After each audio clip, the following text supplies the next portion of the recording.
नहीं बनेगी तो हम मकसद में पास कैसे होंगे। ये वो तो है नहीं कि लक लग गया जी हमारा, किसी भी कंपनी के हमने शेयर ले ली और लक लग गया जी हम तो अमीर हो गए। कितने दिनों के साथ होगा ऐसे? बार बार कंपनी प्रॉफिट प्रस्तुत कर रही है और उसके बावजूद भी कंपनी डिविडेंड नहीं दे रही है, तो भैया ये भी आपको समझना है ना। तो कल एक वीडियो के अंदर एक व्यक्ति ने कहा कि क्या रणनीति बार बार करते रहते हो। मैंने कहा ना कि बाजार के अंदर रणनीति होनी चाहिए।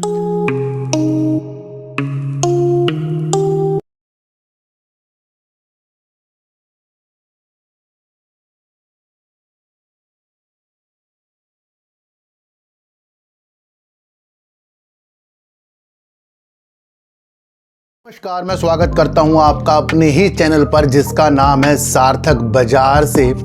आज बात करेंगे सर अडानी पावर की फुल डिटेल वीडियो इसके ऊपर बनाएंगे। क्या इसके आगे के प्लान हैं, कितने इसके प्लांट हैं, कितनी क्षमता है, क्या अडानी पावर जो है सरकार के जो लक्ष्य 2047 के 100 गीगावाट के हैं, क्या उससे अपनी मंशा क्या अडानी पावर परमाणु ऊर्जा की तरफ बना रहा है, उस वीडियो को भी आज हम समझकर चलेंगे।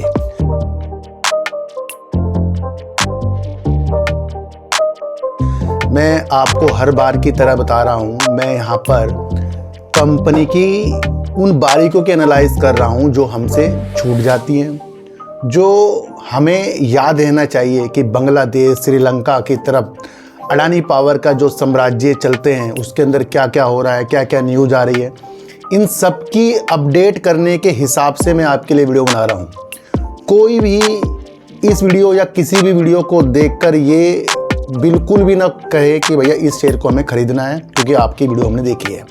काफ़ी लोग कहते हैं ना हमने आपकी वीडियो देखी थी, हमने ख़रीद लिया, इसमें मुझे प्रॉफिट आ रहा है, इसमें मुझे लॉस। भैया ये मेरे कारण बिल्कुल भी नहीं है। मैं आपको वो किताब पढ़ा रहा हूँ जिस किताब को आपको समझकर अध्ययन करना है ना। तो कल एक वीडियो के अंदर एक व्यक्ति ने कहा कि क्या रणनीति बार बार करते रहते हो। मैंने कहा ना कि बाजार के अंदर रणनीति होनी चाहिए। भैया जरूरी है बाजार के अंदर रणनीति बनाना। बाजार हो या कुछ भी चीज़ हो, रणनीति नहीं बनेगी तो हम मकसद में पास कैसे होंगे।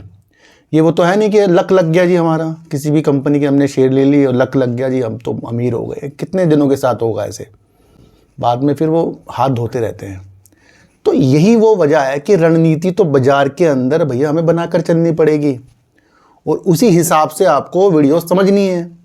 यहाँ कोई भी कैंडल चार्ट के हिसाब से ये नहीं कि कल को हमें कहाँ खरीदना है, जी निफ्टी कहाँ है, बैंक निफ्टी, ये इसी हिसाब से मैं वीडियो नहीं बना रहा हूँ आपके लिए।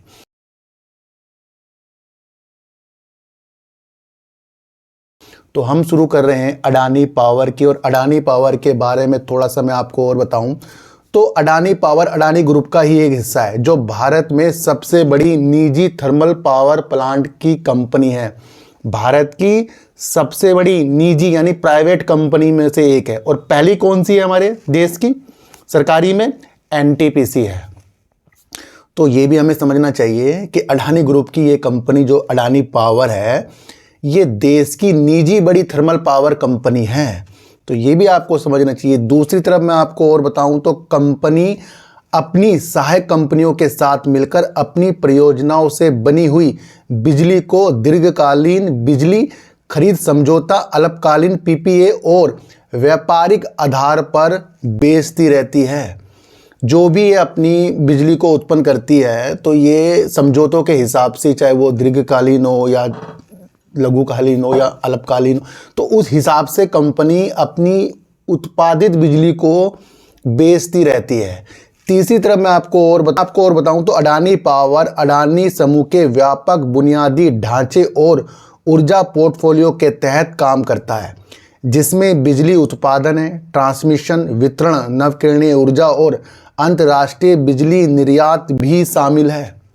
एक न्यूज़ मैं आपको और बताऊंगा जहां पर इस कंपनी को, अडानी पावर को ही, इसके प्रमोटर जो है डीलिस्ट करने के चक्कर में थे। अभी पुराने लोगों को पता होगा, नए लोगों को ये चीज़ें नहीं पता है। एक ज़माना ये भी आया था इसके अंदर कि अडानी पावर के प्रमोटर ने ही इस कंपनी को डीलिस्ट के लिए भी अर्जी डाल रखी थी। लेकिन जिस तरीके से मैं आपको फिर बताऊं तो स्टॉक एक्सचेंजों से सैद्धांतिक मंजूरी ना मिलने के कारण देरी का हवाला देते हुए अपने डीलिस्टिंग ऑफर को वापस ले लिया था, जिससे स्वैच्छिक डीलिस्टिंग ऑफर की व्यवसायिक खत्म हो गई। यानी कि ये न्यूज़ जो थी भैया 17 सितंबर 2022 की थी, जहां पर इसे डीलिस्टिंग से इसके प्रमोटरों ने फिर से वापस ले लिया था। तो एक बड़ी ये भी न्यूज़ आपको समझकर चलनी पड़ेगी। और तीसरी तरफ इसका अगर हम मार्केट कैप देखें तो 1,94,698 करोड़ का है। करंट प्राइस अगर हम देखें तो 505 रुपये करीब का है। हाई अगर देखें तो 897 रुपये का है। और लो अगर कंपनी का देते हो 431 रुपये का है। बार बार कंपनी प्रॉफिट प्रस्तुत कर रही है और उसके बावजूद भी कंपनी डिविडेंड नहीं दे रही है। तो भैया ये भी आपको समझना है। रिजर्व की अगर हम बात करें तो कंपनी के अंदर रिजर्व है 52,097 करोड़ रुपए का। उधार कंपनी के अंदर 37,705 करोड़ का है।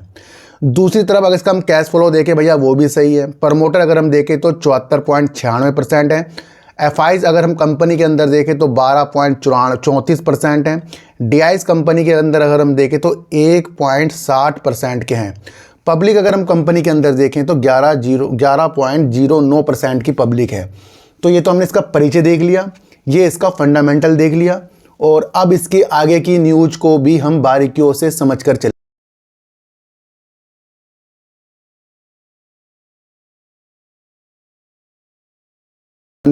अडानी ग्रुप की जो सहायक कंपनी है अडानी पावर लिमिटेड, भारत की सबसे बड़ी एक प्राइवेट कंपनी तो है, ये आपको पता ही है, जिसका ध्यान तापी और नवकरणीय ऊर्जा परियोजना दोनों पर है, जिसमें उत्तर प्रदेश के मिर्जापुर में लगभग 1600 मेगावाट का greenfield ultra super critical thermal power plant भी शामिल है। तो ये भी आपको समझकर चलना पड़ेगा। देखो सर, एक चीज़ मैं आपको बताऊं, एक समझौता इसने बांग्लादेश के साथ भी किया था अडानी पावर ने, जो इसका झारखंड के अंदर करीब 1600 मेगावाट के प्लांट हैं, जो दो, यानी कि 800 मेगावाट का एक और 1600 मेगावाट के प्लांट हैं, और इसकी सारी की सारी बिजली जो है बांग्लादेश को जाती थी।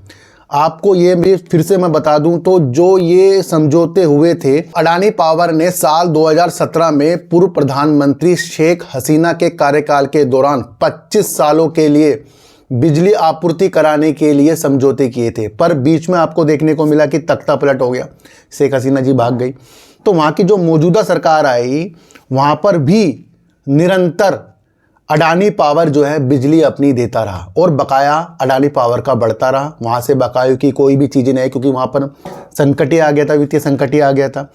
फिर उसके बाद अडानी पावर ने आधी बिजली कर दी, यानी कि झारखंड के द्वारा जो 1600 मेगावाट भेजता था तो 800 मेगावाट की इसने वहाँ बिजली भेजना शुरू कर दिया था। उसके बावजूद ऐसा देखने को मिल रहा था कि अडानी पावर का जो साम्राज्य बांग्लादेश के अंदर है, नई सरकार आने से कहीं इसके जो 1600 मेगावाट के प्लांट हैं, ये वहाँ बिजली भेजकर पैसा न कमा सकें। एक दौर ऐसा भी आया। पर हाल ही की एक न्यूज़ देखने को मिली है जहां पर बांग्लादेश ने अडानी पावर को पूरी की पूरी 1600 मेगावाट की बिजली आपूर्ति कराने के लिए भी कह दिया है। तो ये गुड न्यूज़ जो है अडानी पावर के लिए लेकर आ गई है। देखो सर, अडानी पावर निजी कंपनी है, देश की बड़ी कंपनी है, और बांग्लादेश से जो इसकी चीज़ें हुई थी, वहाँ पर बांग्लादेश की सरकार अब कह रही है कि 1600 मेगावाट की पूरी बिजली हमें चाहिए। तो एक पॉजिटिव संकेत आ गया। इसी तरफ अगर हम अडानी पावर का आपको बताएं, अगर हम अडानी पावर की टोटल क्षमता देखें तो बिजली उत्पादन क्षमता कंपनी की करीब 15,250 मेगावाट की है, जिसमें से 40 मेगावाट सौर ऊर्जा परियोजना, यानी कि ज़्यादा से ज़्यादा थर्मल पावर के ऊपर कंपनी वर्क करती जा रही है। तीसरी तरफ मैं आपको और बताऊं तो कंपनी के जो थर्मल प्लांट है वो कंपनी के गुजरात में, महाराष्ट्र में, कर्नाटक में, राजस्थान में, छत्तीसगढ़ में, मध्य प्रदेश और झारखंड में थर्मल पावर प्लांट संचालित करती है। कौन करती है? अडानी पावर करती है। और अडानी पावर अपनी मौजूदा जो 15,250 मेगावाट की क्षमता है, इसको एक लक्ष्य रख रही है, और वो भी 30 गीगावाट के। तो करीब करीब डबल ही अपने लक्ष्य अडानी पावर थर्मल पावर के जरिए अपने लक्ष्य 30 गीगावाट के लिए रख रही है। अभी हाल ही के दिन मैंने आपको बताया था कि अडानी ग्रुप और अडानी के और मुख्य अधिकारी जो है परमाणु ऊर्जा को देखने के लिए गए, किस किस तरीके से काम होता है, क्या क्या चीज़ें होती हैं। एक निरीक्षण की स्थितियों के साथ उन्होंने भी इस चीज़ को देखा था।